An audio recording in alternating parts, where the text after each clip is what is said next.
Acomódense en sus butacas. Empezó el momento del séptimo arte. Cine, televisión, arte visual. Un espacio para poder apreciar mejor eso que vemos en las pantallas. Películas, series, programas, clásicos y no tan clásicos. Llegó tu momento de ir al cine. Llegó tu cita con el cine. En Citas de Radio.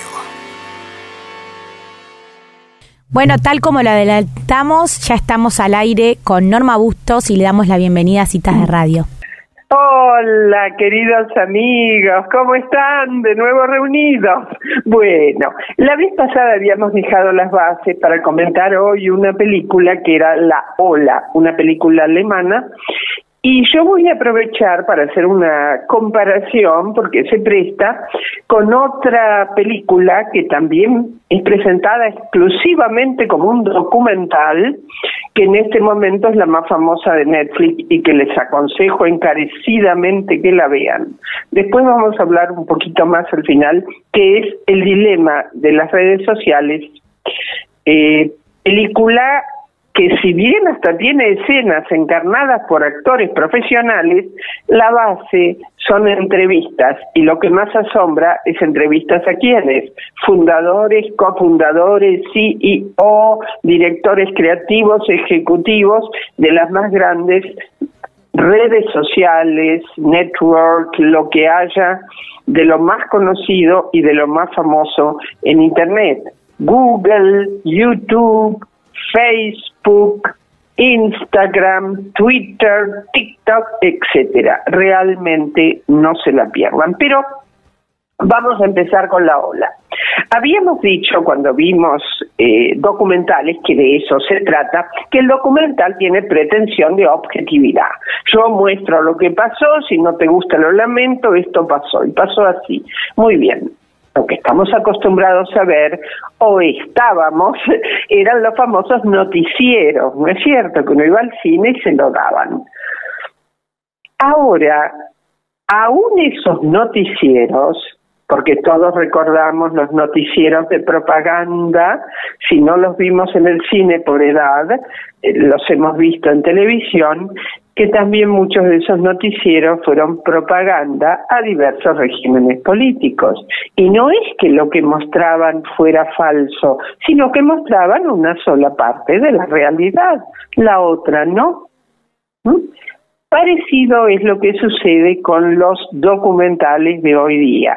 Dijimos esto: cada vez que ustedes oigan documental o basado en hechos reales, den un respingo.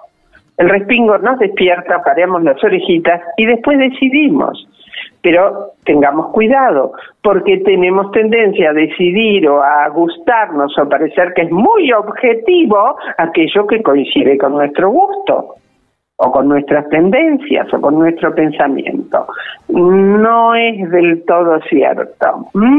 La vida, como decía un gran crítico del siglo XIX, tiene estiércol, amigos, no lo podemos negar, pero también tiene rosas, y tampoco las podemos negar. Si uno presenta solo las rosas, es un idealista, y no es por eso menos documental.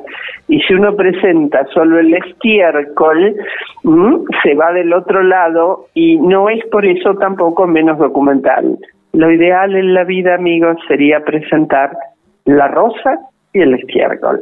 No es fácil, es lo más difícil que existe. El equilibrio, la armonía y una pretensión de objetividad que cada uno de nosotros no vamos a poder lograr, porque somos subjetivos. El director de cine también. La película es La Ola. La Ola es una película alemana del 2008 que parece basada en hechos reales, y uno cuando escucha eso cree que pasó en Alemania hace ya 10 años, 5 años. No. Está basada en ciertos hechos completamente distintos en el final, pero en ciertos hechos que ocurrieron hace 53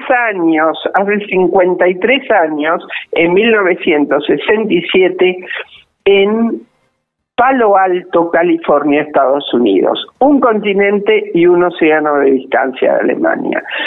Le cuento el experimento porque fue fantástico. Todavía hoy en YouTube pueden ver entrevistas a los alumnos, que son ya hoy personas mayores, a los que fueron alumnos en ese experimento. Un profesor decide probar en otro mundo, amigos, cuando todavía los padres de sus alumnos habían peleado en la Segunda Guerra Mundial, cuando todavía el nazismo era una herida abierta en el mundo, porque esos chicos habían nacido hacia 1950, cuando hacía apenas 5 años que había terminado la guerra. En ese decide ver qué pasa si ciertas condiciones en una burbuja se dan, si un grupo similar al nazismo podría surgir. La respuesta es sí, la prueba fue fabulosa. Los chicos tenían indiferencia, no les interesaba un trabajo sobre historia o sociología, y él entonces comienza primero a exigir una disciplina tremenda, que se sienten derechos, que respiren, que hagan gimnasia, que marchen fuerte, fuerte, fuerte para soltar energías, adrenalina. Los chicos comienzan a sentirse mejor.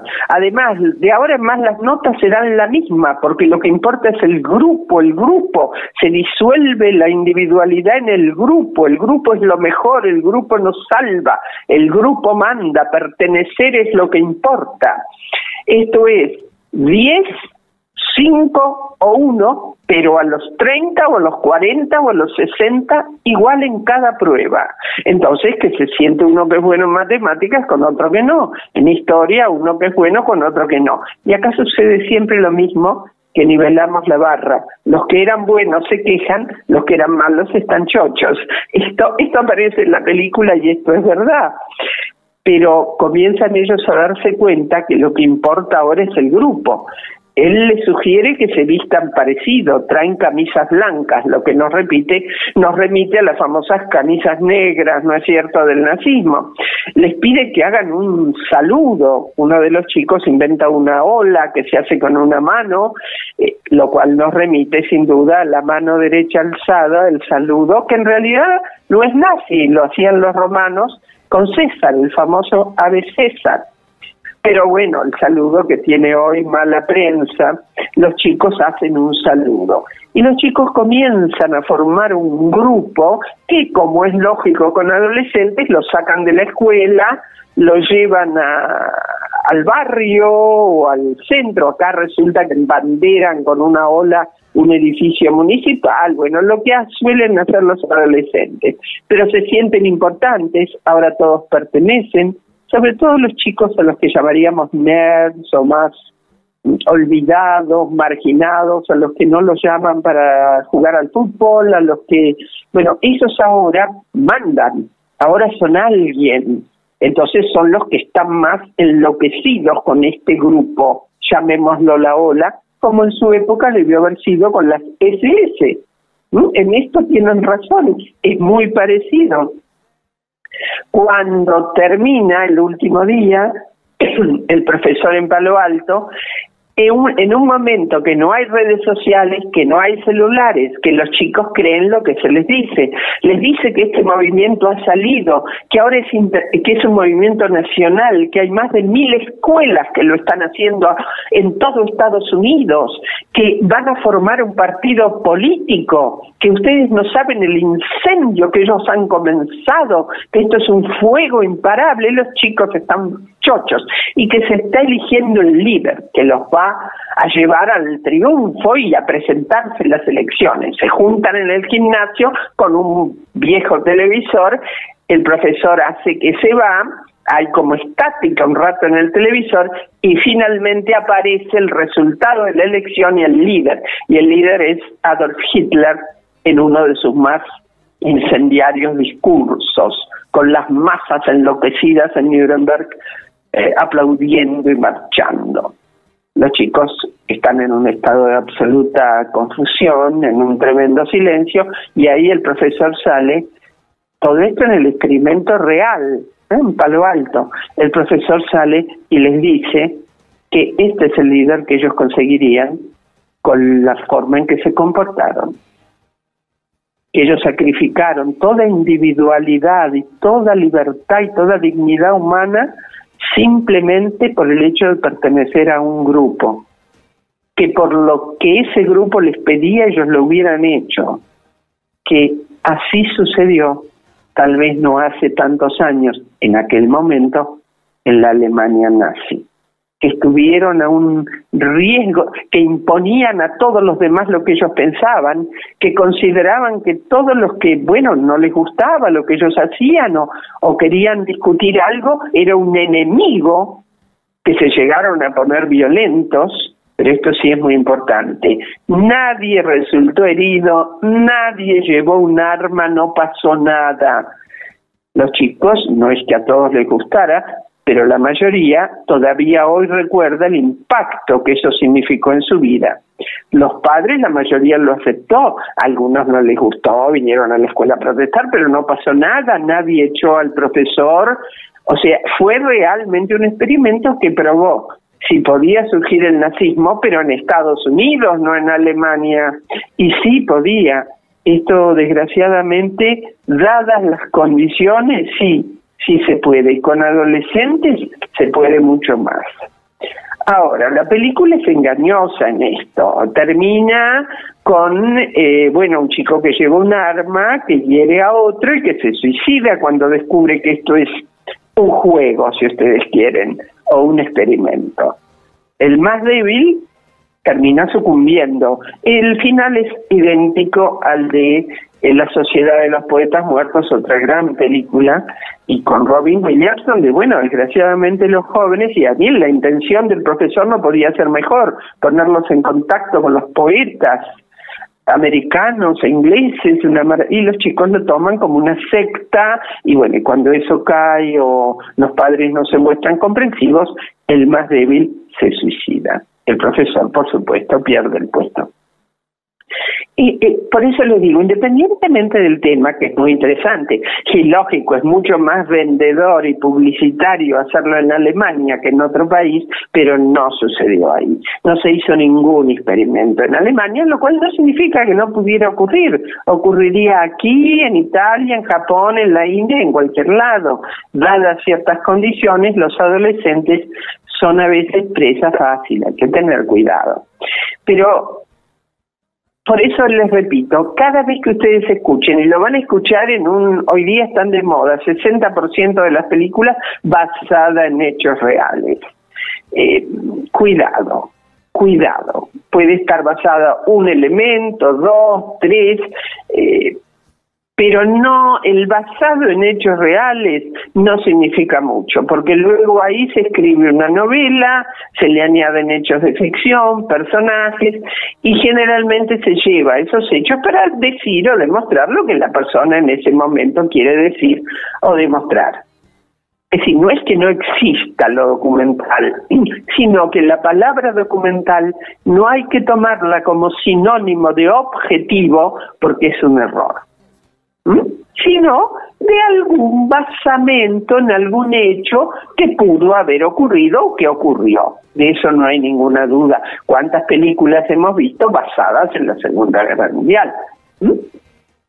O basadas en la Guerra Civil Norteamericana, lo que el viento se llevó, todo eso. Sin embargo, no pretende ser un documental, ¿no es cierto? Y para muchas cosas ha sido casi un documental sobre cómo era la vida en el sur americano y cómo cambia luego de la Guerra Civil.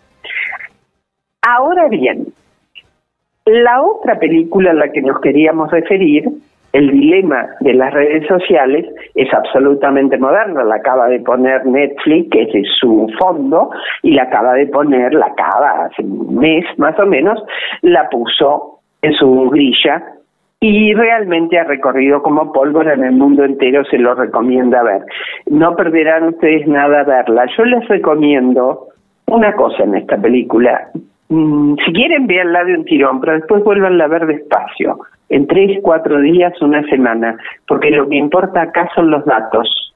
Y uno de los datos los pasa, los datos, los escalofriantes datos, por ejemplo, del incremento irracional en el porcentaje de jóvenes americanos que se lastiman, se queman, se hieren o se suicidan. Es inimaginable el incremento en estos últimos años. No importa que aquí en este país no haya sido, todo llega. Y además somos una sociedad en el mundo, somos unos seres humanos. El hecho de que estas redes venden, pero no venden, subastan, a mí ver la subasta por centavos de dólar, porque es brutal la dimensión. De pronto un dato va a 1.500 millones de usuarios. Vean cómo se hace esa subasta acá. Una empresa china dio 4 centavos con 0,5, 1.000 datos. Aquí esto, por eso la masiva cantidad de dinero, pero masiva, brutal, miles, decenas de miles de millones de dólares que van a los titulares de estas redes sociales. Otro dato a destacar que a mí me impactó porque no lo sabía, es que cada uno de nosotros recibe una información diferente. Esto es como lo que se usa acá decir el diario de Irigoyen, ¿no es cierto? Que le imprimían un diario para el presidente. Esto es más o menos lo mismo. Si yo tengo ciertas tendencias y me gusta ver algo, ustedes lo pueden ver más fácil en YouTube, que en la lista de lo que me da, el mismo Netflix lo hace también, trata de que yo vea más de esas mismas que parecieron gustarme. Esto que si a mí me gusta ver, no sé, cocina o algo no parece tan grave, piensen en alguien que tenga tendencias violentas o sádicas. Pues le dan más videos de la violencia y del sadismo. Por eso ellos empiezan a sentir una conexión con estos movimientos tremendamente violentos. Sobre todo hemos visto en Estados Unidos y Europa tirarle brea, pintar estatuas de Winston Churchill, que los guió en la Segunda Guerra Mundial. Han tenido que sacar figuras, señoras, Bernard Shaw, han tenido que sacar los teatros porque él no sé qué dijo, o de un esclavo. Han tenido que sacar varias filmotecas estadounidenses lo que el viento se llevó, porque presenta un mundo con esclavos sin la crítica debida al mismo. ¿Comprenden? Todo esto está exacerbado desde las redes sociales. A personas que no van a buscar un poco el justo medio, que no van a decir, bueno, esto fue una realidad histórica, esto fue un momento, lo grave es que se repita hoy, pero si uno va 200 años atrás, pues hay que juzgar las cosas con el lente de 200 años atrás. No, esta manera de traer hasta la historia griega al mundo de hoy, lo está exacerbando las redes sociales. Esto está denunciado en la película y esto es lo que creo que es el grito de atención, un clarín que deberíamos todos escuchar, porque inclusive en la película hay un momento que hasta fue candidato Mark Rubio, candidato de Miami, de la zona de Florida, de origen cubano, dijo, ¿cuándo nos hemos vuelto, está refiriéndose a Estados Unidos, una sociedad de enemigos? No una sociedad de adversarios. Es un adversario ocasional, que se exacerba un poco en las elecciones, yo estoy de rojo, vos de azul. ¿Pero desde cuándo? Mi primo, mi vecino, porque vote a los demócratas o porque vote a los republicanos es mi enemigo, porque el enemigo debe morir, el enemigo... ¿Pero desde cuándo? Bueno, algo de esto tienen gran responsabilidad las redes sociales. Nadie dice que vamos a volver atrás, por favor, nadie lo dice.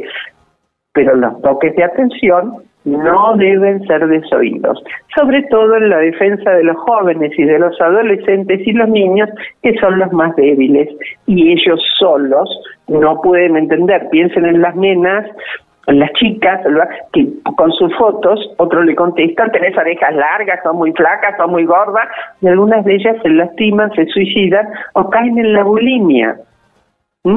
Hoy día, la importancia de la opinión de los demás, el espejo que son las redes sociales, es fundamental para nuestros hijos y mucho más para nuestros nietos. Amigos, este tema no quería dejarlo pasar porque está en el candelero y había que hablar, pero luego volveremos a nuestros temas específicos. Un gran abrazo para todos y que sigan bien.